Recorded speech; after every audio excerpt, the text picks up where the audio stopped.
Hey, Dave. Yeah, Randy? Since we founded Bombas, we've always said our socks, underwear, and T-shirts are super soft. Any new ideas? Maybe sublimely soft. Or disgustingly cozy. Wait, what? I got it. Bombas. Absurdly comfortable essentials for yourself and for those facing homelessness. Because one purchased equals one donated. Wow, did we just write an ad? Yes. Bombas. Big comfort for everyone. Go to bombas.com/soft and use code SOFT for 20% off your first purchase. Whenever I talk about this to nursing home staff or hospice staff, almost everybody has a story of something like that, where somebody either awakes out of a coma or someone has severe dementia, and then somehow right before death, they become conscious and coherent. My guest is Dr. Ken Doka, Senior Vice President for the Hospice Foundation of America. His specialty is grieving, death, and dying. 35 books. The most recent, When We Die, Extraordinary Experiences at Life's End, runs a gamut from the mundane to the paranormal, all about dying, and some of the unusual experiences associated with that. And I've had more than a few. It can change your perspective on living. Thank you for being willing to put up with me and answer questions and talk about your book. I appreciate it. I'm delighted and I'm honored to be on your program. And the cool thing about this is the entire gamut. Synchronicity, coincidences, it's everything. Could you give us a background on what you wanted to put across with your information? Sure. You know, I think like many people who've been in the field, and I've been in the field now for 50 years, you come across all kinds of unusual stories. And as people tell you about their experiences, or you witness experiences that people have and family have in the last moments of life. And I began to become interested in that. And what I wanted to do is I looked at the material. I found basically two types of books, or actually you might say two issues. One issue which is, as you said earlier, most of the books carried just one topic. They spoke about extraordinary experiences after bereavement, or they spoke about near-death experiences or nearing-death awareness. But that's all they emphasized. That's all they spoke about. And I thought, it'd be interesting to do a book that really talked about all of these topics and introduced people to all of these topics. And second of all, 90% of the books, maybe even more, were what I called either in one or two categories, true believers who really said, this happens and this is what it means and this is what it tells us, or debunkers who would say this is just a lot of malarkey. And I wanted to write a book that I thought would be fair, a book that would say, here's the evidence. Here's what people have experienced. Here are some of the things we know about this. Here's what the research says.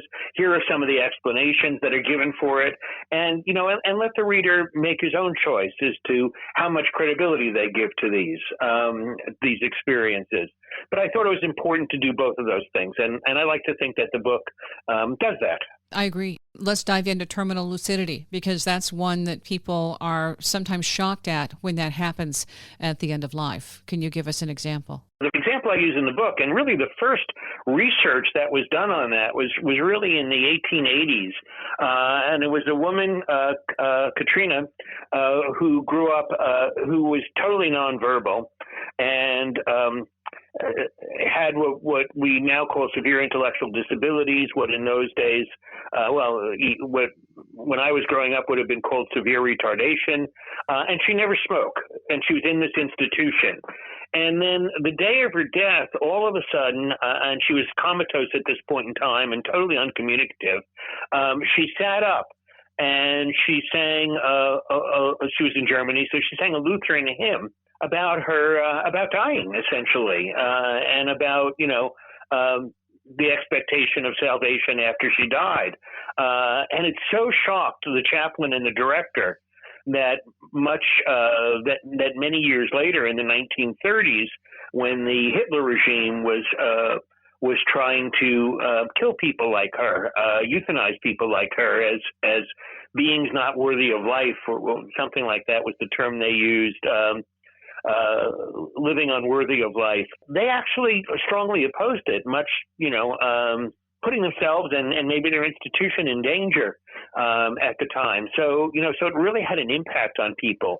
And lots of times, whenever I talk about this to nursing home staff or hospice staff, almost everybody has a story of something like that, where somebody either awakes out of a coma or someone has severe dementia, and then somehow right before death, they become conscious and coherent, and give messages. Remarkable experience that actually I didn't know about until I began to do the research on this book. Well, and there's another one in there that I also like, a woman who occasionally she would say something, usually it was a swear word, and she would also spit on your shoes. And then she snapped out of that for a few moments to apologize to her caregivers and said she had to act that way and she wanted to be forgiven. And I thought, wow, just that knowing of this is what I have been doing. I can't not do it, and forgive me. And then she checked out. Yeah. I remember that story as well. Well, there are some other stories in here at the end of life when people start noticing that the person who is close to death starts having visions or conversations with people who are not in the room. And it may be just, little bitty snippets, and sometimes it's long drawn out for a period of weeks. Can you address that? Yeah, we call that, and actually that was originally research done by Callanan and Kelly, two nurse researchers, and it's called nearing death awareness. And what it really means is that sometimes as people are approaching death, they have a couple of unusual kinds of experiences that they report. So it may be that your mother is dying and she's saying, last night I spoke with Grandma, and you're thinking, Mom, Grandma's been dead 35 years. We got to go light on the pain medication or something. Or another one where somebody's quite ill and they're almost immobile, and they start talking about traveling. I need to, I'm going to catch a plane. I'm going to catch a train. Or the one that has most meaning to me, simply because my father experienced that, was kind of the sharpened awareness of death. And in my dad's case, he was dying. He knew he had cancer. He knew he was close to death. He was in hospice care, and he knew what that meant. And one day he woke up, and my mother called me up. All the three kids were taking turns watching him, being with my mother and helping take care of him. We all had our days of the week to do that. And she said, I think you better come down here. Something's going on with Dad. And I said, well, what's going on with Dad? And she said, well, he keeps asking, am I going to die? Am I dying? Am I dying? Now, he wasn't asking the question, do I have a terminal disease that's one day going to kill me? He knew that, but it seemed to me much more imminent in his mind. And so, I got my father on the phone, and I said, what's going on, Dad? And he said, am I dying? And he meant actively dying. And I said, well, are you feeling anything different? Are you in pain? And he said, no. He says, I just have this feeling. And so, my brother was taking care of him that day with his wife, and my sister and her husband came back from Pennsylvania, and I came down from Poughkeepsie to New York City, and we stayed with him that whole day, and we were, just around him and just talking, and he was going in and out of sleep. And finally, about 8 o'clock that night, he said, I'm feeling better now, and I think you should all go to your old rooms, go to sleep. And we stayed a little bit more with him, and then we ultimately did that. And then he died that night. And my sister always felt bad that, that we didn't stay with him, until the moment of death. But I think he needed us there, but I think he couldn't pass until we were not in the immediate presence. Right. I think he needed to be alone for that. And, and it's important that people understand this one, I think, because very often, sometimes people get false hope. He's rallying now, he's getting better now. And we're thinking with terminal lucidity, and it's not always the case. And that, I think, can be heartbreaking because there's a guilt and a grief of, well, did I do something wrong, or did the doctors do something wrong? Yeah, and what I always tell people is that, when people experience this is a sign often of imminent death, and this is a good time to share your last memories and your thoughts, to finish any business. I started sharing with my father some of my most meaningful moments with him, and he got a little bit emotional, and he said, I felt bad. I never took you to a ball game because, he was in the height of his career in those days. And I said, Dad, I hated to go to ball games. That's one of the positive things I'm going to say at your eulogy. You never made me go to a ball game. And he started laughing, and he enjoyed that comment. And then I told him a truth that I had been once talked in by friends to going to a baseball game one night. I'm pretty sure they said to me, come on, 9 innings, couple of hours. Anyway, it turned out that it was a twilight doubleheader, which I immediately would welch. Yeah. And it became the books because after that they changed the rules. The first game was 10 innings and the second was 26. Oh, brutal.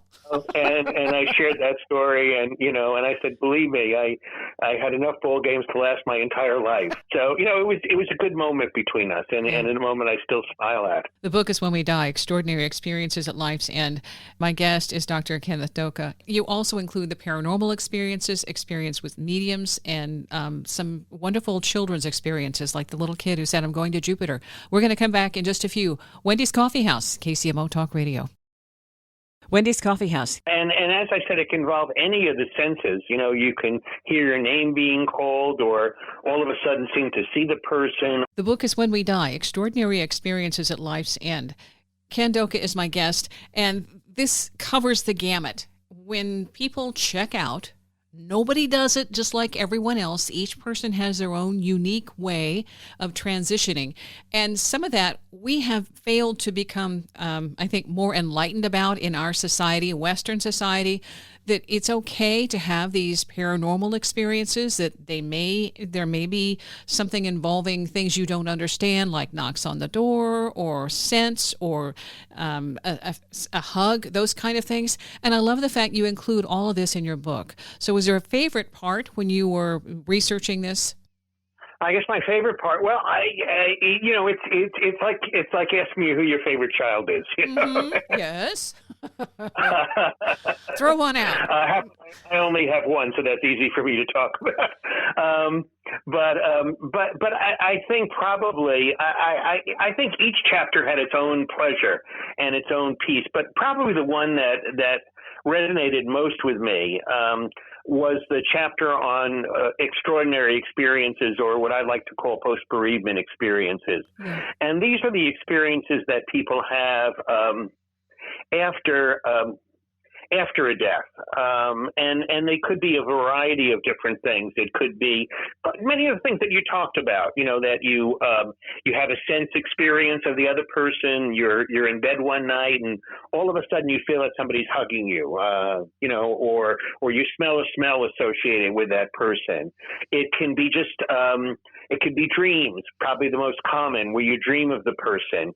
And those dreams can take a variety of different forms. We can talk about those later if you'd like.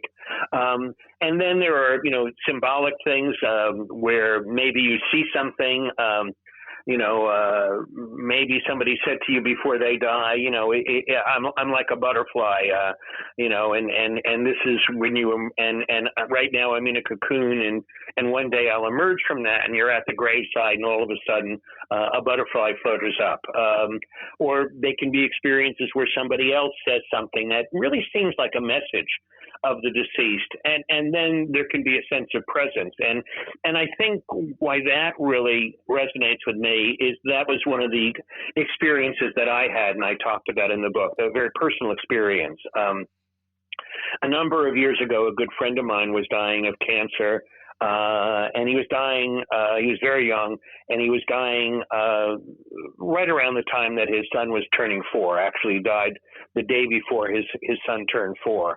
And I was his son's godfather. And when I came over to see him one day, he really stressed with me, I need you to watch out over my son. I need you, you're his godfather. I need you to be his godfather. I need you to, the old responsibility of when, if a parent dies, you step in. And that was a role I took very, very seriously. And, and we really were very good with Keith's family, and we took Keith on family vacations, and he adored my son, who was 13 years older, but still looked at him like a big brother and a good friend. And one time we were in the Bahamas, and we took Keith with us, and I just decided to take a walk on the beach that night. And the only way I could describe this feeling, this was about 5 years after maybe he had died. The only way I could describe this feeling is I felt that every cell in my body was being individually hugged. Yeah. And I felt that was his dad kind of saying thank you. But there was also a sadness to it because I had felt his presence lightly before then at different times. But I felt he was also saying goodbye. He was saying, you've kept your promise, and I know you're going to keep your promise, and I need to go on. And so it was an incredible experience. Yeah. Well, and it's almost more real than real. Yeah. It certainly was real to me. And I think the key in these things is, as I said in the book, they don't fit easily into my theology. I like to consider myself, a social scientist. They don't always fit easy into that. But certainly these kinds of things happen and experienced by lots of people, lots of times. Okay. Lutheran minister? Yeah. Okay. And so to reconcile that, because some of this had to be a little bit more illuminating as you came across these experiences. How did that feel as you're learning and reading and realizing these things happen? Yeah, I don't think it was that difficult because I think when I was in seminary, I took the MMPI, the Minnesota Multi-Phase Personality Test. Yeah. And one of the things I came out on is a non-judging type. Mm-hmm. Yeah. What are the dimensions? So, I can hold contradictory ideas and say, yeah, I believe this, but, I don't know how this fits in, but certainly had that experience. Part of it, I think, with the paranormal things, going back to some of the experiences, there was a person, a woman, I think her husband, oh no, maybe it's a guy. His wife always brought chocolate back to him.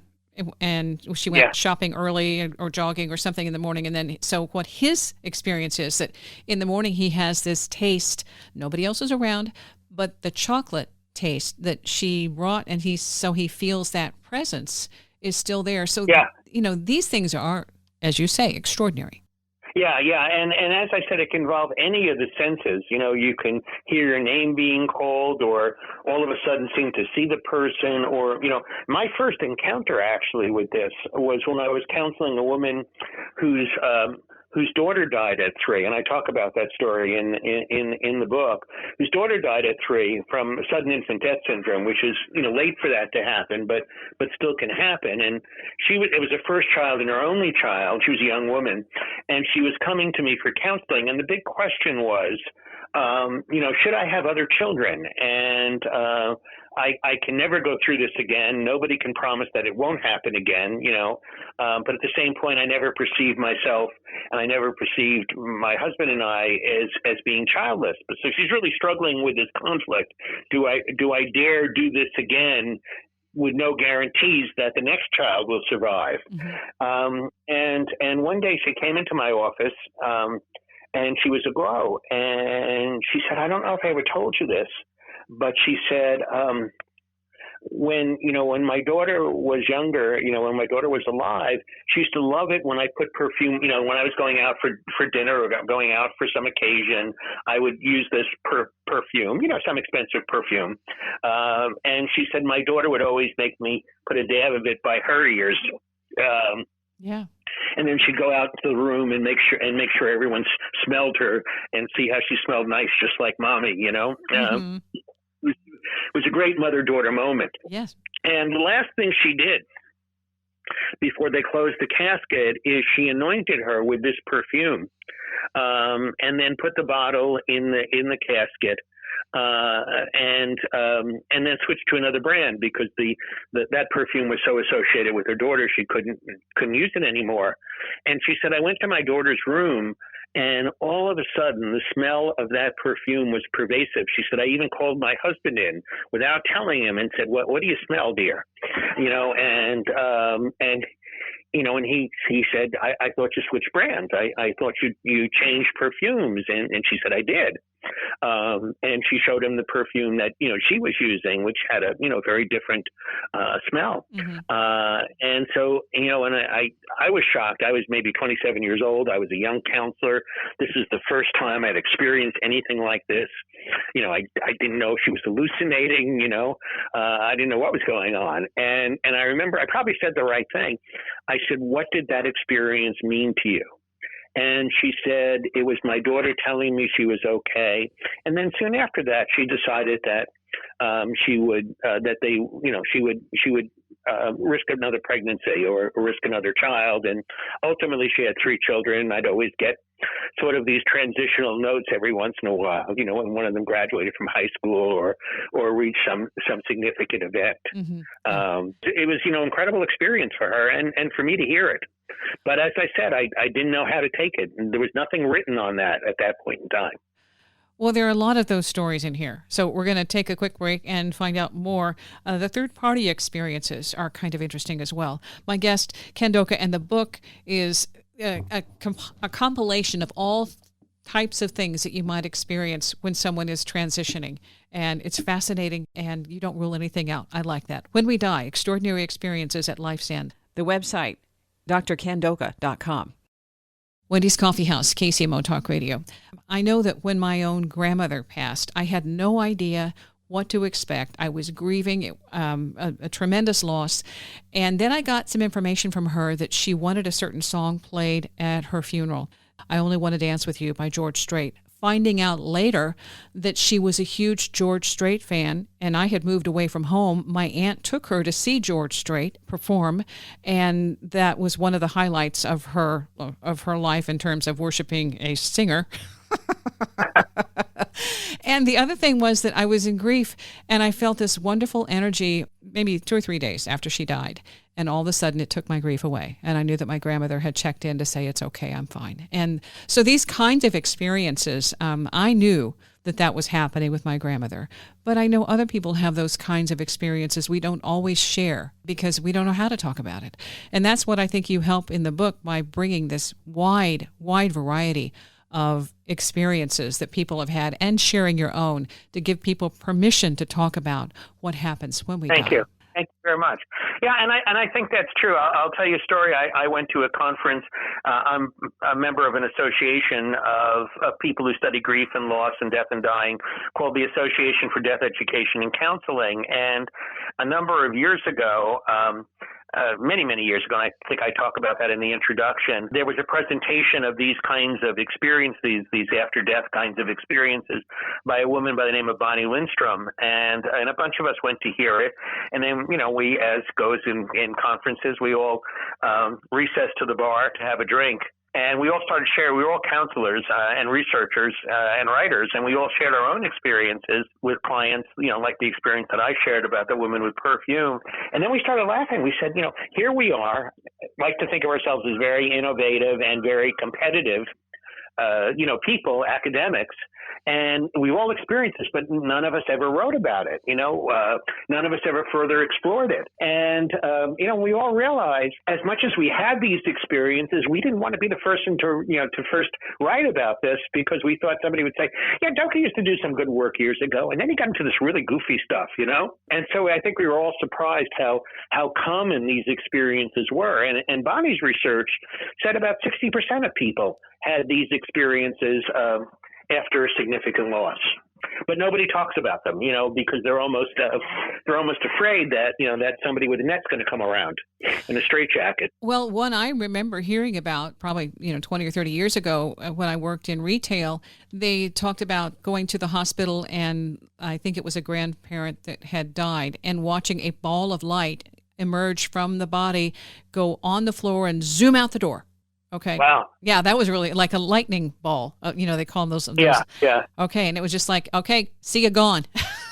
And that was I thought that was one of the first most unconventional types of departures that I heard about. And I thought, wow, how is that possible? And what does that mean? And having my own experience, the light, that's part of who we are. And to experience that would be extraordinary and give you a change of, I think, beliefs of reference of what we think of when we die. A positive, I think, in my opinion, a positive experience.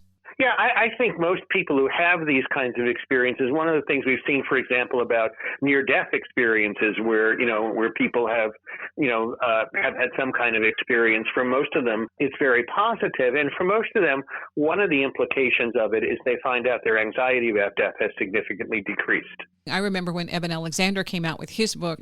Before then, near-death experiences like, oh, you can't prove it, it doesn't happen. He was hooked up to every possible tube you could think of to actually document the fact that he did not have anything registering in terms of brain activity. At the time, he had this extraordinary experience, and coming back and being able to talk about it and share what he knew with the documentation of all of those tubes and little gadgets that he was hooked up to, it changed people's minds in a big way. Yeah.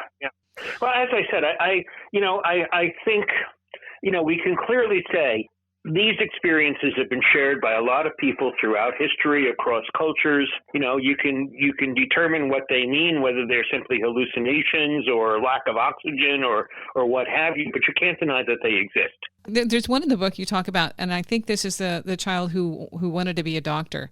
And his dad was a doctor, and so the father died, and he had to go take a test, and he was grieving, and he was just really nervous and thinking, I can't do this without Dad. Basically, I think you remember the story. This should be more one of those presence ones. He felt strongly his father's presence with him that day, and the answers came quickly, as I recall. Yes, yeah, and he aced the test, and he's like he knew Dad helped him with that. And even more remarkable, or equally remarkable, I think, are where those experiences where a third person says something to you that really kind of seems like it's a message or something. And I share in there a story about my son.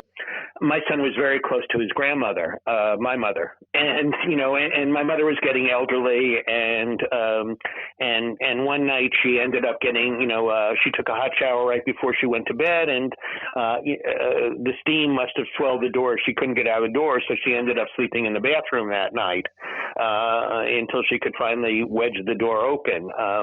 Nothing you want to see your 88-year-old mother dealing with. So we tried to hire people to be night sitters, so to speak. And of course, as soon as we hired them, she fired them, and said, my kids are overprotective. I don't need it. Yeah. And so my son was was in between, his lease was coming to an end. He was going into a marriage. And we said, look, you're looking for some place to stay for the next 6 months. He was living in the city. I said, why don't you stay with Grandma? Everybody would love that. And Grandma won't fire you. We'll have a presence in the house. Hopefully. Yeah, and so he did, and it really worked out well. She really renewed her vigor, so to speak, and actually thoroughly enjoyed having him. And you could see she had much more pep, and she was making dinner for him and liked the idea she was making dinner and having healthier meals because she had to feed her grandson, rather than just opening a tuna can, and all of that was wonderful. And what ended up happening is that one day she called him at work, and she had a journal that my father had written, and she loved to read it every day because they had a 75-year marriage virtually, not quite, but pretty close, maybe 70 years or 65, somewhere in the 60s. And the journal was just a testimony to his love for her. And so she enjoyed reading it in the absence. And one day she called him, said, Michael, I can't find the journal. And he said, don't worry, Grandma. He said, we haven't thrown out the garbage. So there's no way. It's got to be in the house. Nothing has left the house, since yesterday. It probably fell into the chair.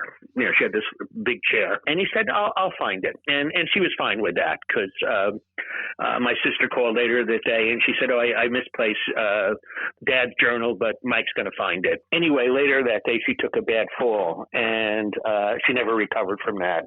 She essentially died in the hospital a few days later.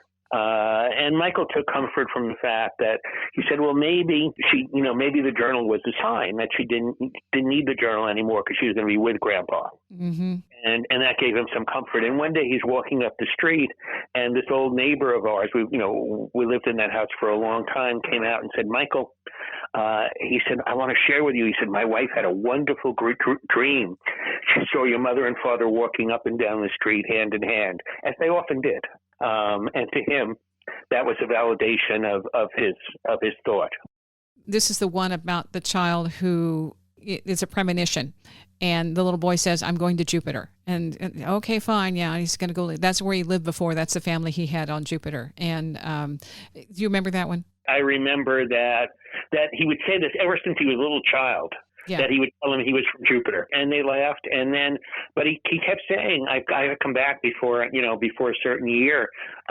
When he was 7 or 8, I forget the exact year. And sure enough, he developed an illness, and he said, "I'm going to Jupiter. It's time." But the notion was that ever since he was a little boy, he seemed to know that he wasn't going to live past a certain year. And that one was fascinating, just because he had a preset date, and not that it was, on the calendar, but he knew his time was going to be a short duration. Very short. Yeah. We're going to come back in just a minute. There's so much going on with COVID right now. People are losing loved ones, and of course, there's a lot of grief, and this is overwhelming in so many ways. So your book, I think, is going to be really helpful. When We Die, Extraordinary Experiences at Life's End. Website for Dr. Doka is drkendoka.com. Back in a few. Wendy's Coffee House, KCMO Talk Radio. Mediums can be very helpful in my experience. When she said that, it really I said, I can remember that all immediately. She even said the road had a 7 in it. Wendy's Coffee House. Ken Doka is my guest. When We Die, Extraordinary Experiences at Life's End. This is all about death. In so many different ways, we deal with grief and we deal with letting go. It isn't always on our time frame. This is a 9/11 story. Yeah, and that was the story, I think, of this woman who shared with me that right before they went to work, her husband went to work in the towers. They'd had an argument, which happens between couples, of course. And then normally when they would come back, they would make up and everything would be fine, or they'd get a call later in the day and they deal with it. Mm-hmm.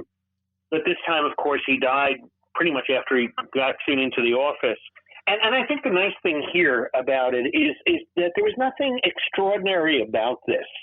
And one of the points I'm trying to make at this point in time is so many times we long for these experiences, but yet there are things we can do in the absence of these experiences that could help us in the same way. She would have loved a visit or hearing her husband's voice or something that conveyed forgiveness. But what she did at the funeral, at the graveside, was put a bouquet of forget-me-nots there, and then write a letter of apology. And that was that they had that stupid fight, and that was enough for her.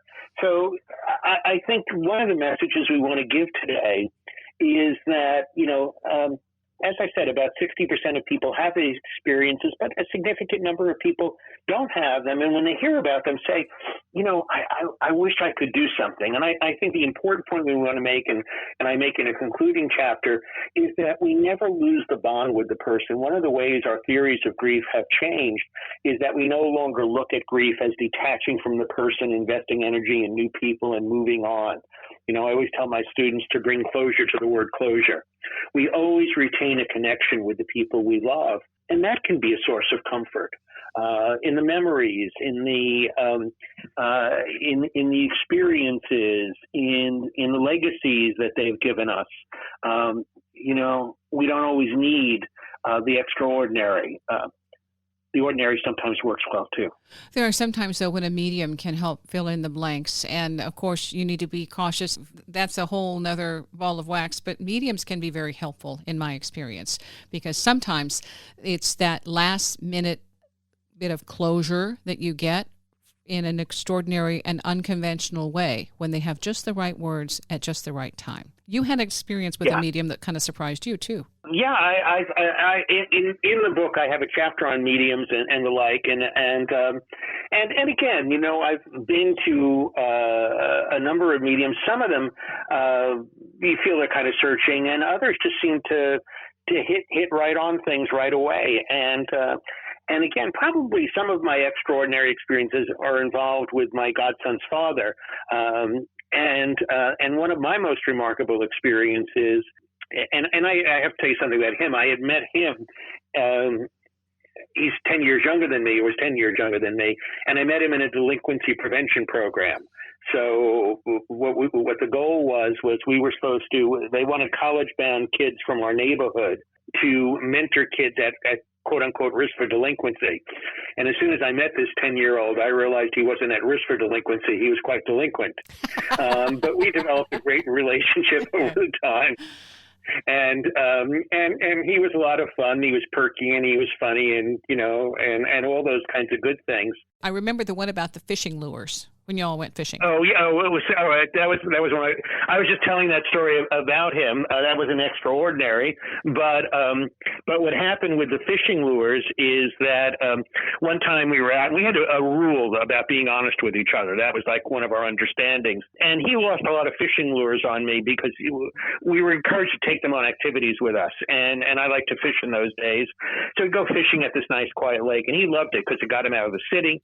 But he wasn't very patient as a fisherman, and he would just pull a lure until it broke, and he lost a lot of lures on me. And one day when I opened my tackle box, he put a dozen new lures into my tackle box, or half a dozen new lures into my tackle box. And I looked at him and I said, "Michael, are these hot?" And he looked at me like very disappointed that I would ask that question. And he said, "I would tell you if they were hot." And I actually felt really bad. And I said, "Yeah, I'm sorry." And about 5 years later, we're together and we're fishing, and he opens up the tackle box and he says, "You still got the hot lures?" And I said, "Wait a minute, you swore to me they weren't hot." He said, "No." He said, "I remember exactly what I told you." Yeah. He said, "I would tell you if they were hot." And then he smiled, he had a great smile. He said, "I never said when I'd tell you."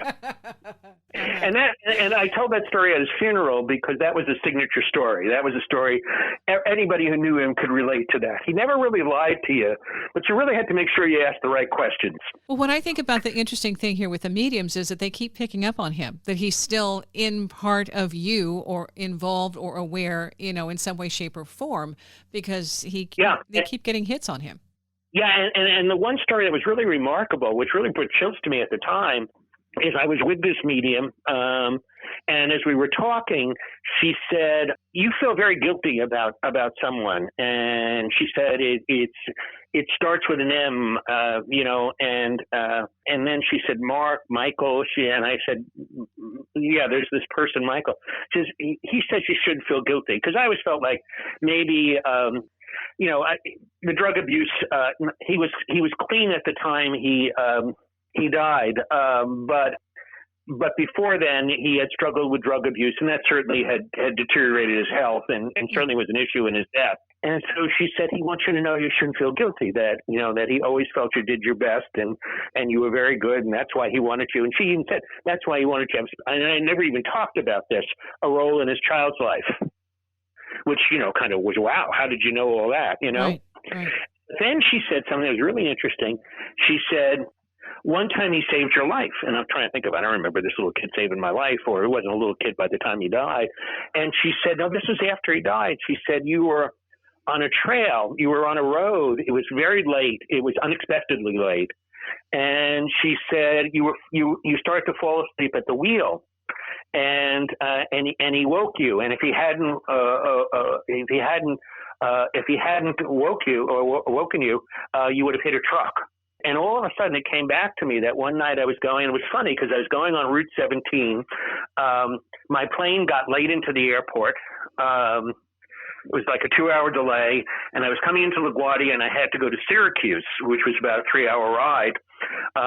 And all of a sudden, so instead of going at 7 o'clock, it was now past 10. By the time I got my suitcase and stuff, it was almost 11. So I even thought about calling his wife, because they sort of lived in Warwick, New York, which was on the way, and saying maybe I'll just go up to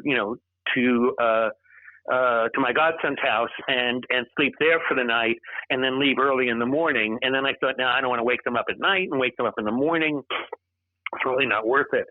So, but I don't remember falling asleep, but I remember being jarred awake and seeing this truck that I felt was getting too close to me. So I stopped in a diner and, got iced tea and stuff. And when she said that, it really just, I said, I can remember that all immediately. Yeah. She even said the road had a 7 in it. I love that. That's an example of how they're still checking in on us, whether we know it or not. Yeah.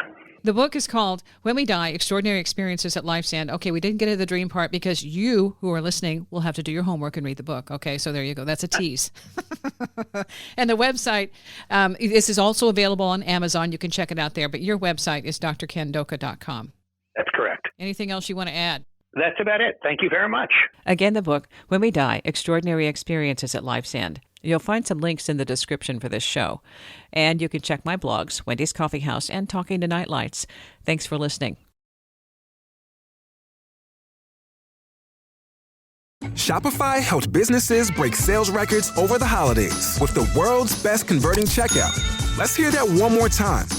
The world's best converting checkout. Shopify's legendary checkout makes it easier for customers to shop on your website, across social media, and everywhere in between. Now that's music to your ears. Any way you spin it, you can be a smash hit with Shopify. Start your $1 a month trial today at shopify.com/records.